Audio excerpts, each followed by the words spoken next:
Hello, and welcome to the 21st of October 2021. And finally, I'm recording part 4 of the early campaign of the Battle of Trafalgar. And what I want you to think about when you're hearing this talk, when you're talking this through, I want you to think about this. Benny Hill. I want you to think about slapstick comedy. Because honestly, there is a lot of it that goes on in this. So, without much further ado, quickly on with the show, or rather, on with the history. Far more fun.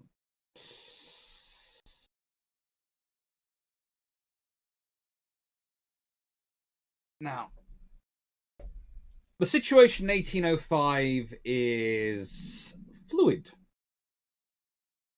And believe it or not, the red is the line that goes up all the way to the Channel Fleet and back. It's Nelson. But the point is, in 1805, honestly, Napoleon has a lot more important things on his plate than invading Britain. But no, invading Britain is what he's focusing on.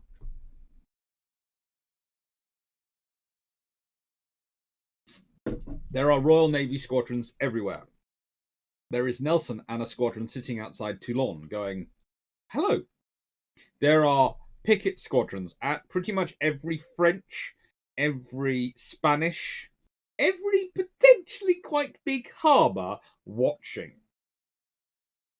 To say that the Royal Navy is on full alert is an understatement.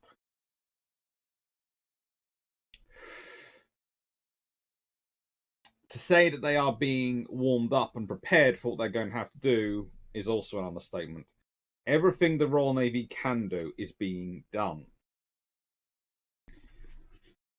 Now, to quote from Nicholas Rogers' Command of the Ocean book, and this is Operations 1803 to 1805, page 532.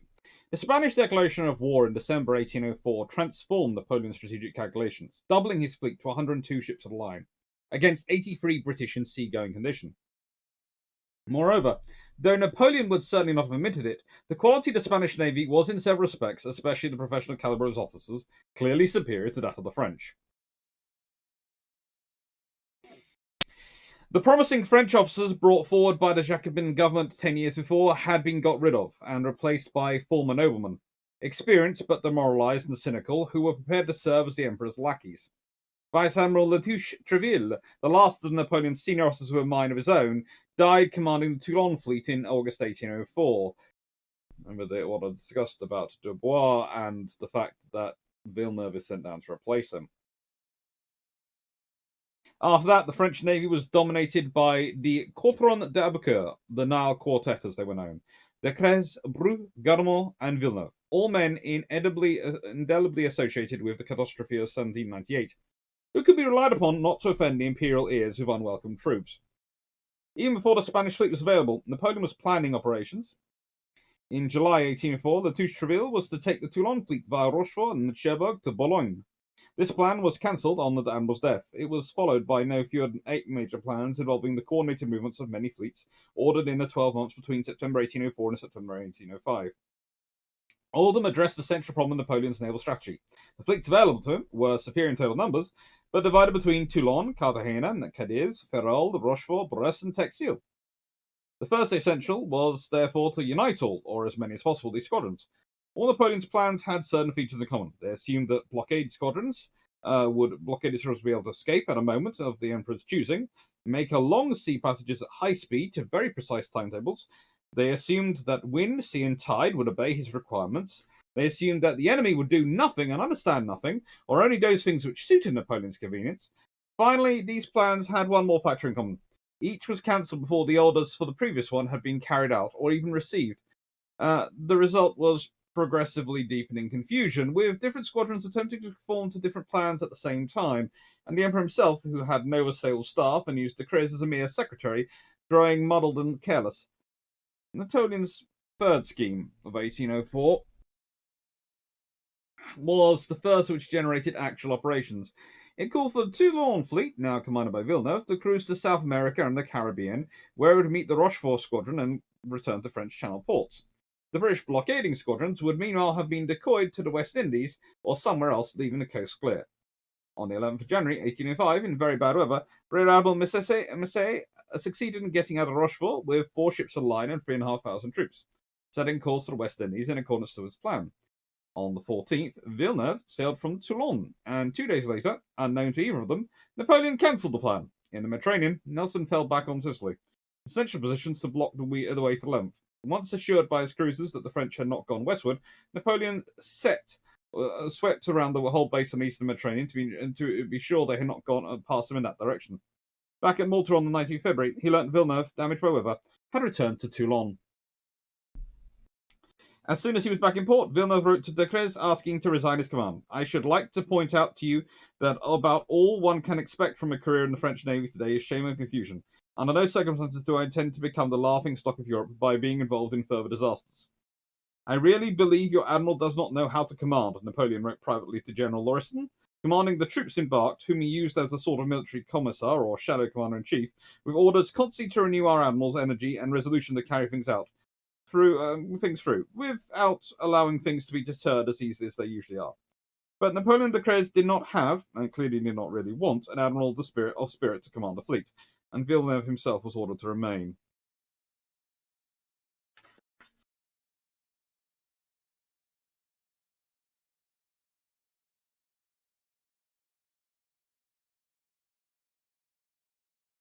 In 1805, and March 1805, when we'll be talking about in a second, Villeneuve managed to sail out of Toulon again, and we'll get into those details. He passes off Cadiz Sir John Ord's squadron of 5 ships of the line. Ord leaves his frigates to shadow the enemy, and immediately falls back on the Channel Fleet. So this is the problem for the French. The Royal Navy doesn't just have one fleet out there. Yes, you have squadrons and you can unite them, but also uniting your squadrons carries a very real risk that the British will unite as well. And then it comes down to training and skill, and who's got the most trained ships and who's got the best trained ships. And that becomes, well, an issue. And how do we say issue? Well, the basic problem for the French and even their Spanish allies is that the British are getting a lot more sea time. That supporting these large fleets, they have them, but can any of their harbours actually support them? This is another problem with Napoleon's plan. Let's say Villeneuve had managed to reach up with Grana, and they had got up to Brest and managed to go into Brest and met up Guatemala there, and the massive fleet had been formed in Brest. They'd managed that. Well, A, they could end up hermetically sealed in Brest like Guatemala was, or B, what's the British going to do? Oh, all your ships have gathered in one place. Hello, meet Admiral Cornwallis. Admiral of the Blue, later Admiral of the White. And he's probably going to have Nelson there. He's going to have Collingwood certainly there. He's probably going to call up Calder's fleet. He's possibly going to call Keith's fleet, or Keith is going to still keep watching the Dutch to make sure they don't come out. And every single other ship he can. And this is the other thing. Yes, immediately when December happens, the Franco-Spanish forces immediately look massive on paper. What do you think the Royal Navy's response is? Okay, let's leave our ships in port, or are they starting to get as many ships out of ordinary and into commission as possible? And remember, they have a lot of ships they can put to sea. They've been capturing French, Dutch, Danish ships. They might not be that great. They might not be what they would normally commission, but they have them sitting there and they can get them up to sea. And they have a lot of officers. That's another thing the Royal Navy has. Always has a surplus of officers who would like commissions. And they might not be the best officers. There's a reason they're not given ships. They might not be the most connected or whatever. But they're going to be good enough. They're going to get the ships to sea. You'll be able to give them enough crew, they can get the ships to sea. And the thing is, those ships will be at sea with a fleet, which they will be part of a fleet which is very, very worked up. And the longer your French fleet stays in Brest, the more ships will arrive and join the Channel Squad of fleet, but also the more those ships which are with the Channel fleet will work up and get skilled and get good. They will get experience at sea. The sea will teach them because they have to. And the admirals will teach them because they have to. And if they need to get rid of officers, they will find a way to get rid of officers. Or there is another trick. Okay? This is another trick you have. And it's one of the advantages you have of actually having admirals in yellow, in the yellow squadron, which is the rear admirals who are promoted up by time out, but you don't want them to actually be admirals. It's never actually used by the British, but it's always acknowledged as an option. Yellow is the most junior rear admirals. If you need, but those are all very experienced officers. A fair number of them are very experienced captains. They're not people who you are leaving as a captain. You're giving them the honor of promoting to an admiral for a reason. Not just get rid of them on the lists. It's because they are actually very experienced and they can be useful. And what are they there to be useful? Well, in situations like this, if you are short captains, a Rear Admiral the Yellow will come out and be a ship's captain. The most junior rank of Rear Admiral possible. But they will come out and be a ship's captain. And they might be old, but that means you can put a young commander in there who otherwise doesn't have the experience, and therefore you've got a balance of a very experienced officer and an officer who doesn't have enough experience but is active, and you give them a first rate, or you give them a second rate, or a third rate, or whatever you've activated, and they're in charge, and that's their ship. And that is an option which the Royal Navy has. So let's see, how does Villeneuve actually get to the West Indies, and what does he do once he's out there? Well, in mid-March, Villeneuve and his now second-in-command, Rear Admiral Pierre de Moore, who of course was not trusted by Napoleon to be in charge,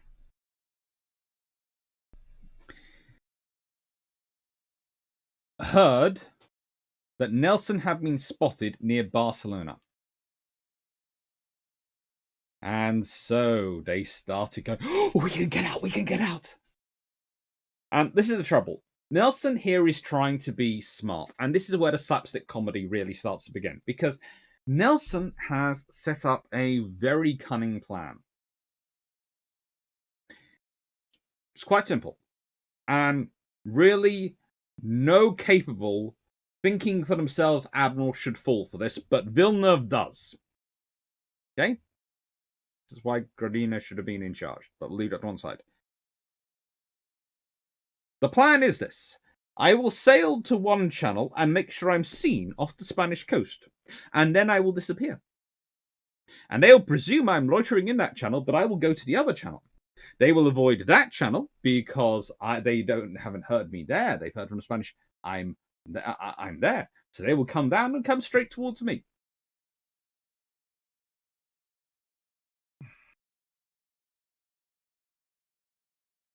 He didn't even leave a frigate there. He didn't think he needed to. He got a measure of Villeneuve quite quickly. He got a measure of him at Nile. But it was also an act of overconfidence on Nelson's part. He has a superior number of ships at this point, he has roughly 15 to the roughly 11 which Villeneuve has. The Villeneuve will gather more as time goes on, and does gather more as time goes on from various other squadrons, and thanks to the Spanish and all these things. But at this point, Nelson has more. And I can understand him not. But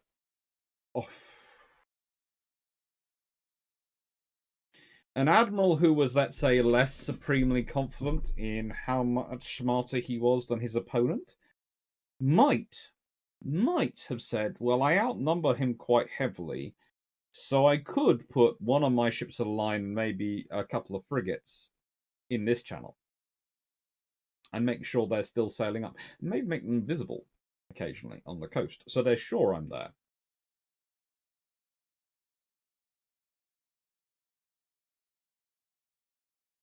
Because you're going to guess what happens. Villeneuve comes out. Villeneuve is sailing straight for the trap.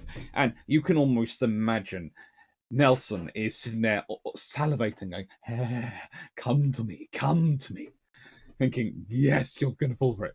And a freaking Spanish merchant ship happens to have sailed past, not been spotted by one of Nelson's scouting frigates, and goes up and tells Villeneuve, oh yeah, the Royal Navy's down there. And Villeneuve goes, ah! And sails for the other channel.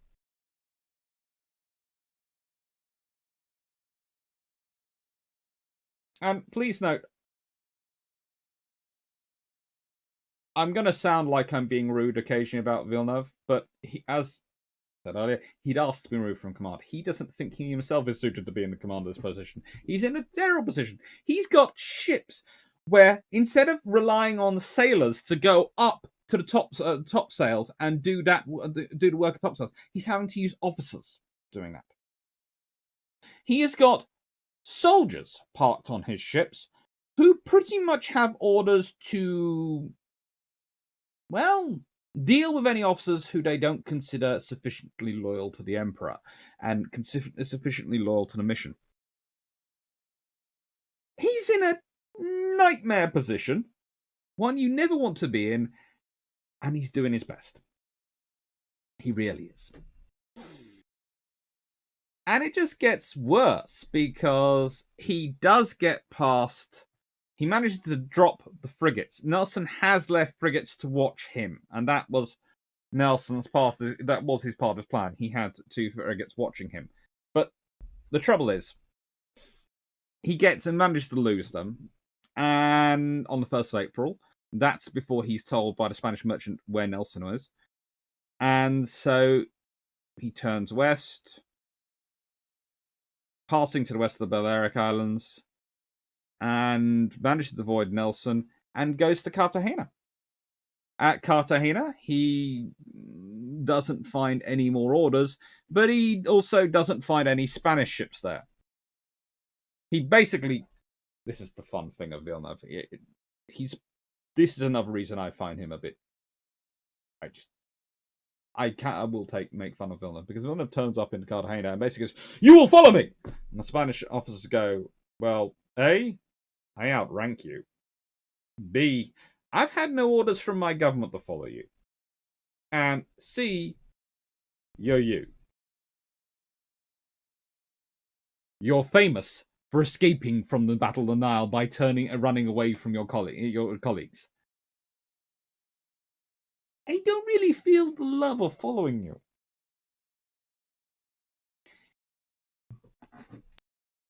Which point, Villeneuve promptly decides he's not got such time because he doesn't have much time because there is a ticking clock. There is only going to be so long that Nelson isn't going to realize where you are. Because Nelson is, again, doing his tour around the Western Mediterranean to go, where is Villeneuve? He gone back to Toulon? Where is he? And if all it would have done would have been Villeneuve would have been caught in Cartagena. But he does. He instead passes on and he sails past the British Strait Squadron, which is under the command of Sir John Ord. And immediately Sir John Ord does 2 things. 1, he leaves his frigates on the strait, watching the strait. 2, his ships of the line, as we talked about earlier, go straight back to the Channel Squadron. The French have made it out of the Mediterranean. They are Nelson's problems to track down. My frigates will tell Nelson when he comes through where they have gone and where they have been seen. I will go and reinforce the Channel Squadron, because if they try and link up with the Brest Squadron, I will be there. This is what the Royal Navy's doing, and they can do this. Notice at no point is he going into port. He is victualling and refueling, repairing at sea. He's not stopping up in Gibraltar on his way. No, he's going straight to do his job. Go straight up to Cornwallis. And at Cadiz, Villeneuve collects the French 74-gun Aiguille and sets off across the Atlantic to the West Indies, followed eventually by 6 Spanish ships and a frigate under the command of Federico Gravina, who's basically being sent. This is the fun part about Gravina, is he's sitting there going, "You are sending me under the command of Villeneuve." To be honest, I think he's 90% of the reason he's sent there is because the Spanish Admiralty and the Spanish command decide they'd better have an admiral with Villeneuve to stop him upsetting every one of the Spanish officers he meets. Because so far he's managed to do that. So they're basically sending a full admiral with a squadron to babysit the French officer because he keeps being rude to people. Because he's in such a state, because he knows he's been given a pretty much impossible task because of Napoleon's lovely plans on maps. Anyway, Villeneuve arrives at Fort de France on Martinique on the 14th of May, and he's joined over the next 2 days by the Spanish squadron, and all this force is now getting together. But there is a problem with him.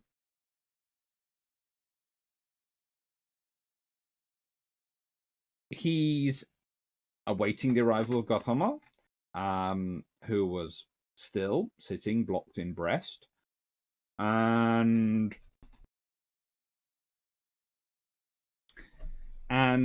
more importantly than all this, he didn't have any orders to attack any British possessions in the Caribbean, so he decided not to because he didn't have specific orders to do that. Again, French admirals do have a habit of both not acting within the spirit of their orders or the letter of their orders. And he decides he's going to eventually is persuaded that actually he needs to attack Diamond Rock, which is a battle I'm going to talk about in a second. Because there's a little island that the British have decided to take over just off Port-au-France. Port-au-Paris, and it's just Port-au-France. It's lovely in Martinique. That garrison surrenders on the 2nd of June, by which time the frigate Didon arrives with orders, which is lovely, but the Didon will not be the Didon for very long. At a certain point, she becomes the HMS Didon. Yeah. She gets captured, going back and forth, trying to give orders to people. The orders were, await the arrival of 2 extra ships under Rear Admiral René Magon, and then spend a month attacking and capturing British colonies in the West Indies. He was then to sail his entire force back to Europe, join Guantanamo in Brest, and cover the invasion flotilla. The orders also noted that Nelson had sailed to Egypt in search of him. In reality, Nelson would reach Barbados on the 4th of June, so Nelson was not that far away and definitely not sailing to Egypt. I'm not sure where the French got the idea Nelson was sailing to Egypt. I have no idea where that comes from into the history, but it does. So Villeneuve gathers his forces and presses northwards to Antigua. But on the 7th of June, he comes across a lightly defended convoy of British merchants. He captures several of them. This is amazing. I've captured some merchants. It's great. Unfortunately, they then tell him that Nelson has arrived. And they actually tell him that Nelson has arrived with 30 ships at a line. But we'll leave that to one side, according to some reports. But basically, he gets the idea that he's now got a very large, very annoyed, very well-led British squadron charging down on him. And decides that rather than following his orders and staying in there for a month, he would break off operations and head northeast back to Europe. The fleet got underway on the 11th of June, so honestly, he is there in the West Indies together for about a week because it's the 4th of June to the 7th of June. And calling, how do I put this? He had some very big troubles with the army officers who were basically sitting there going, we have been masters of the sea for 3 weeks with a landing force of nearly 8,000 troops and have not been able to attack a single island. To be fair, that's false. They did attack a single island. It was just incredibly small. Let's consider this little incredibly small island. This is, of course, where we're talking about. So, as you can see, there is Barbados, there is St. Lucia, there is Dominica, there is St. Vincent and the Grenadines, and there is Diamond Rock sitting off Martinique. Now, they're not as necessarily as close as Google Maps would have you believe, but I thought that would help you understand the reality of the scenario. They are not a long way away from each other. They are not. And why is Diamond Rock interesting? Well, so Martinique is the principal colony of the French in these islands. And how do I put this politely? So,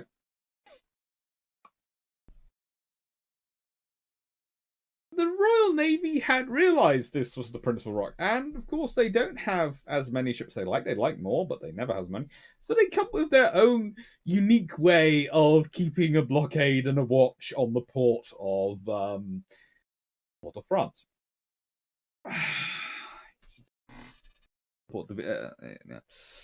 So here it is. Yes, this is a ship. This is HMS Censure. And she's a third rate. And as you can see, if you look very closely, there is a rope going up a rock, which is pictured on the bottom right of your screen. And, well, that sits not far off the coast of Martinique. And they decided to fortify it.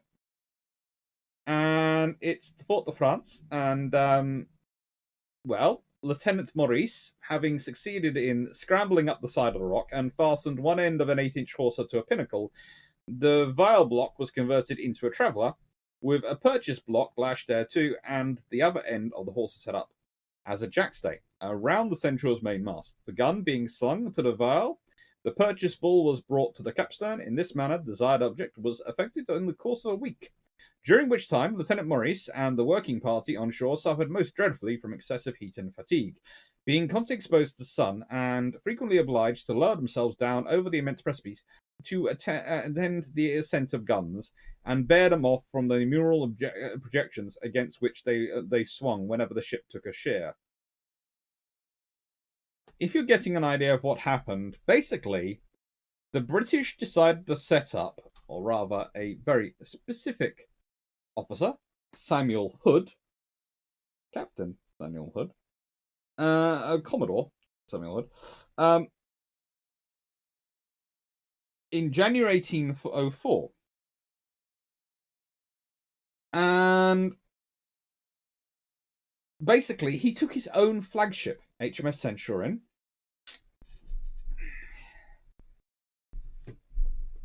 deciding that 30 riflemen will keep the hill against 10,000. It's a perfect naval post. And so parties landed, and it is under the command of Central's First Lieutenant James Wilkes Morris. It actually eventually gets commissioned into the Navy as HMS Diamond Rock. But this stone frigate is armed with some boats, 2 24-pound carronades, one of which starts off in one of the boats and then moves ashore, 3 24-pound cannon, and 2 18-pound cannon. They end up requiring 2 ships at a line, 1 frigate, 1 corvette, a schooner, 11 gunboats, and several hundred troops. And even then, if it hadn't been for a minor tremor, which cracked the cistern they were using to hold water, and they would have probably have been fine because they had a month's supply of water and the rain was holding it, and it then drops down to about 2 days of supply of water, and that's not enough to depend on rainwater. This is a print of all the gentlemen involved. And that's, of course, the example of battle. It's it's fun. It's a little action which goes on, and well, how do I put this? The French actually launched two assaults. The first assault, the British don't even realize they've launched because it gets swept away by the sea. And when Villeneuve arrives, well, the Spanish ship San Rafael managed to pass too close to the fort as there was a French flag flying. And, well, they then replaced the colours with British ones. After all, it's allowed. It's a ruse de guerre. And then they started firing at the ship and caused significant damage on the San Rafael.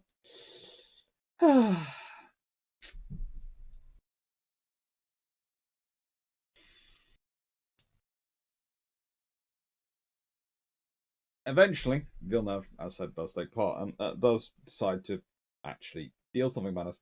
And he takes the 74-gun Pluton, the 74-gun Berwick, which did start out as HMS Berwick, but is one of the ones which had been captured by the French. The 36-gun Serene, and corvettes, schooners, and gunboats to engage it.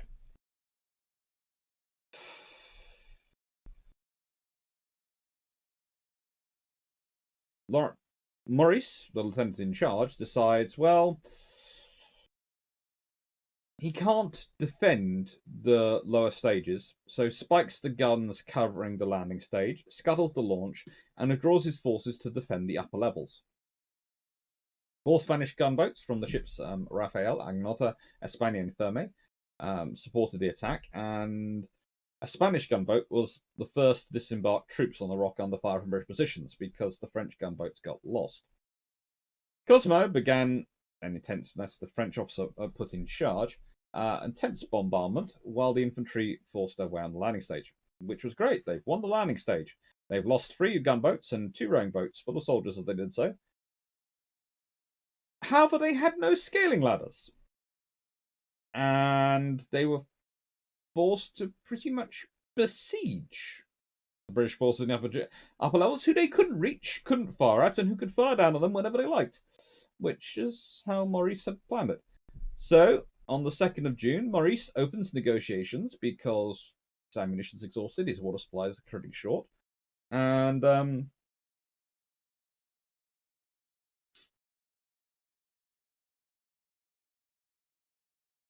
well, he gets all sorts of agreements that he is going to be able to take his men. They're going to be repatriated to a British settlement at first opportunity under parole.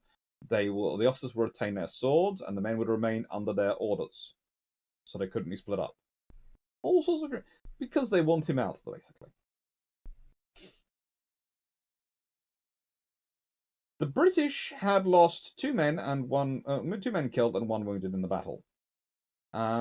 Maurice estimated around 70. The French commander calculated at least 50. In addition to this, the British had sunk 5 large boats and bombarded warships and all sorts of other things. So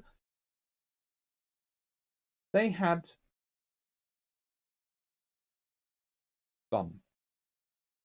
And Maurice, after he's been returned to Barbados, sends a letter on the 6th of June to Horatio Nelson, who had recently arrived there. My lord, it is greatest sorrow I have to inform you of the loss of Diamond Rock, under my command, which was obliged to surrender on the 2nd last. After 3 days' attack from a squadron of 2 sail line, 1 frigate, 1 brig, a schooner, 11 gunboats, and from nearest calculation, 1,500 troops.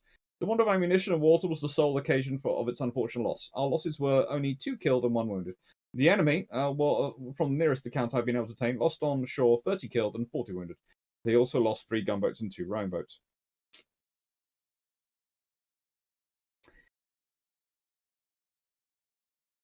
The court-martial rules that he did his best. After all, he had surrendered a Royal Navy ship, but that ship was a rock. He couldn't exactly get it away any other way.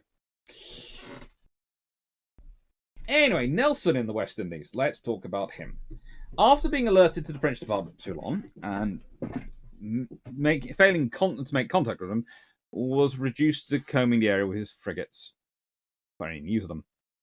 The frigates he left were active in Phoenix, who'd done quite good jobs. Anyway, once he determined the entire force had left the Mediterranean, and once he went to Gibraltar, where he got confirmation from one of Ord's frigates, and then convinced that Villeneuve was heading for the West Indies, quite correctly, sets off. Gets there 4th of June. Then receives news that they are sailing south, so sets off again in pursuit. Information was wrong. Villeneuve had actually been going north. Well, unfortunately, a series of mistaken sightings and deliberate misinformation and sheer coincidence made that Nelson was heading south until the 8th of June. So, the day after Villeneuve learns that he's actually there. And then he manages to reach Antigua on the 12th of June. Well, that's the day after Villeneuve has passed Antigua, deciding to go to Europe. And so Nelson decides, right then,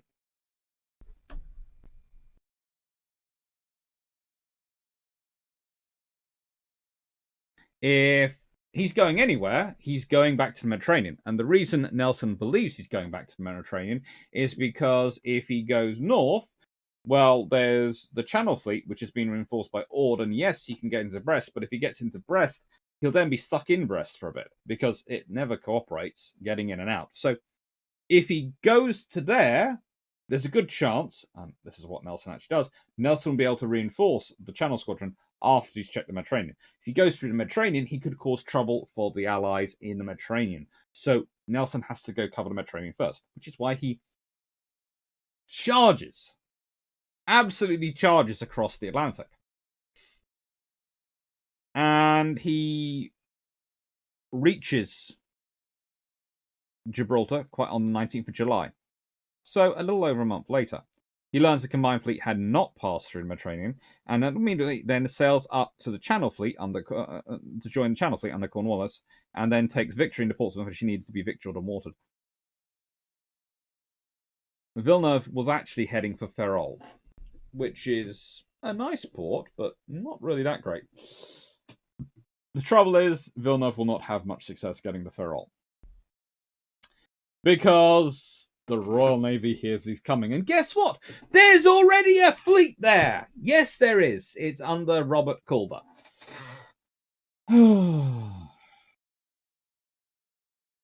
Vice Admiral of the Blue, Robert Calder.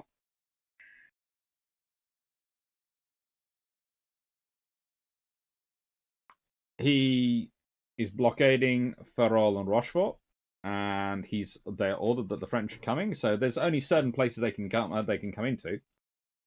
And Nelson sailing to cover one, down to Gibraltar. The other ones they can come into are Brest, heading for that area, which the Channel Fleet's covering, or there's a middle one, which is, of course, Ferrol, and the Royal Navy has enough ships they can afford to cover all three. So guess what? There's a fleet sent there. And on the 22nd of July. So here's the point. Nelson was going a slightly longer distance and got there 3 days before. He overtook him, which shows the experience of the sailors and officers on Nelson's command. It also suggests that if Nelson had taken a slightly more northerly course, he could quite well have bumped into the Franco-Spanish fleet in the middle of the ocean, which, again, could have been an interesting fight.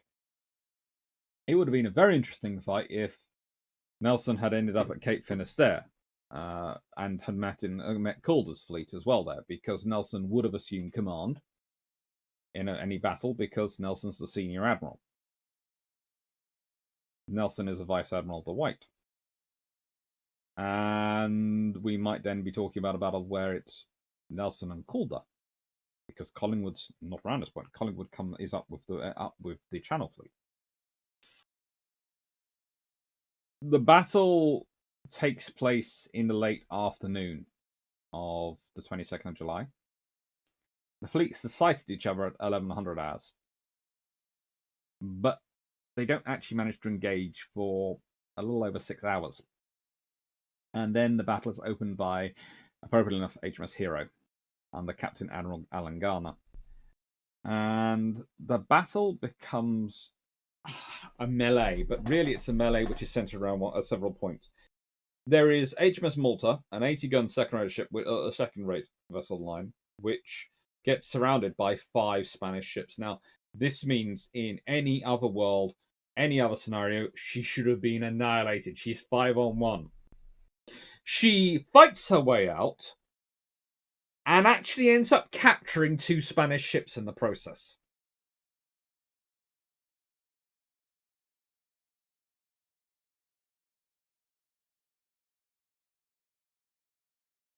That's not how the odds are supposed to go when you're outnumbered. She captures the San Rafael and the Fiume, which are another second rate and a third rate. The Royal Navy's going, thank you. That'll help us put more ships in commission if we need to. Calder broke off action at about 8:30. Apparently aiming at that point to continue the battle the next day. So the battle was fought for a little over 3¼ hours.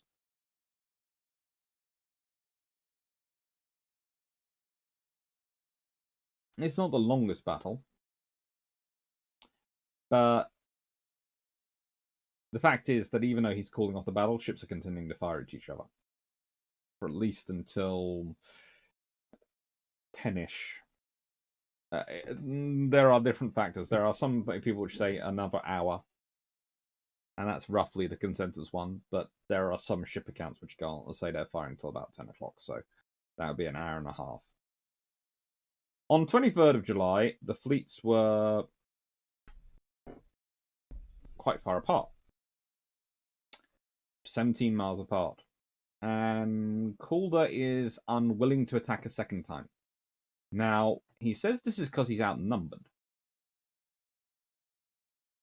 But I don't think that's the case, because he attacked the previous day and he was outnumbered.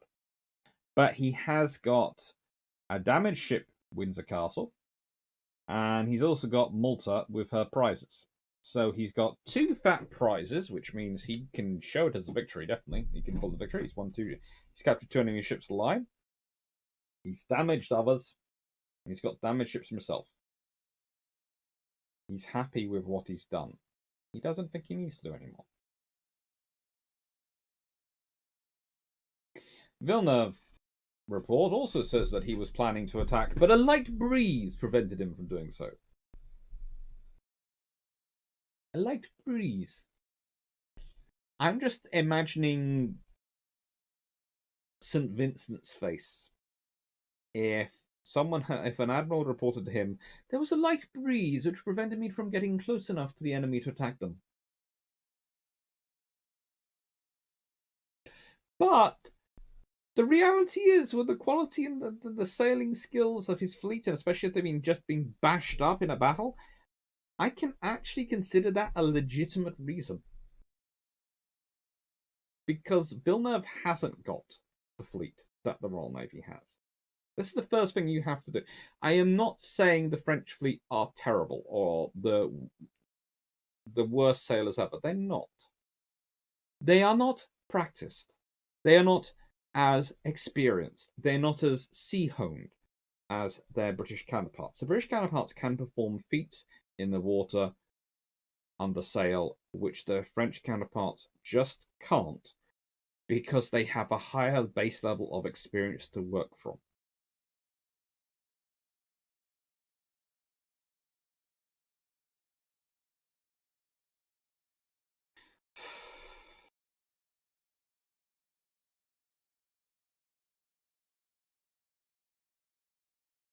And on the 24th of July, there was a change in wind, and the Franco-Spanish fleet actually were to the windward of the British. This is the perfect position to attack. They don't. Villeneuve turns away to the south. Gardiner is spitting bricks at this point. Not only has he lost 2 ships, but he thinks he could have won this.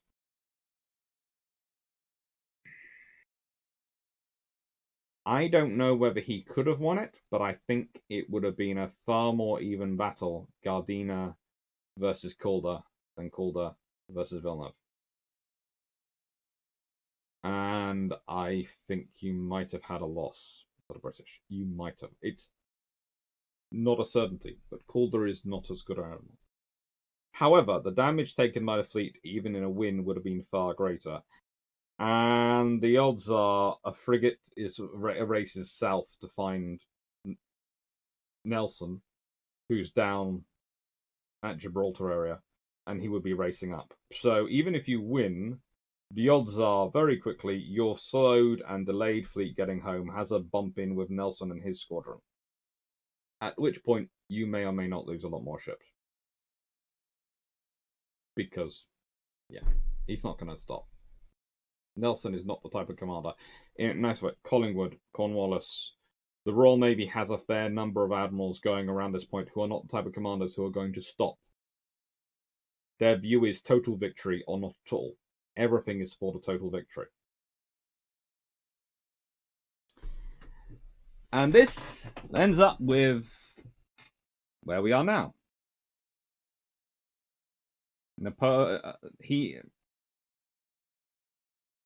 Villeneuve goes into Cadiz, and then he decides to try and sail for Brest and Boulogne. He sees some ships coming south, which I'll talk about them in the beginning of the next video. And he says, the whole Channel fleet's coming for me. Sails back to Cadiz. Basically, Villeneuve spends the entire time thinking there's a far larger fleet chasing him than there actually is. Every single chance he gets, he thinks he overestimates his opponent. And Nelson is, by that point, is then sent down. This is the thing. The fleet gathers in Cadiz, and basically, once the report from Calder comes back, the Royal Navy goes,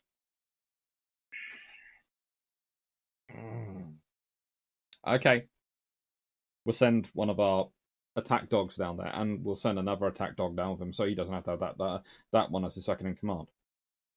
And that's basically why you get not just Nelson coming down, but Collingwood as well, so that Calder's not the second in command. And Calder does realise this, and Calder, of course, goes home in a stomp with his 98-gun HMS Prince of Wales, his flagship, to fight the court-martial and clear his name. Despite Nelson telling him that the best way to clear your name would be to stay and fight. Interesting enough, which is the same words which Decazes will write to Villeneuve when a replacement is being sent for him. The only way to clear your name, preserve your honour, is to go and fight. British and the French are not that dissimilar. Really not. Seems. I hope you enjoy and look forward to tonight's live.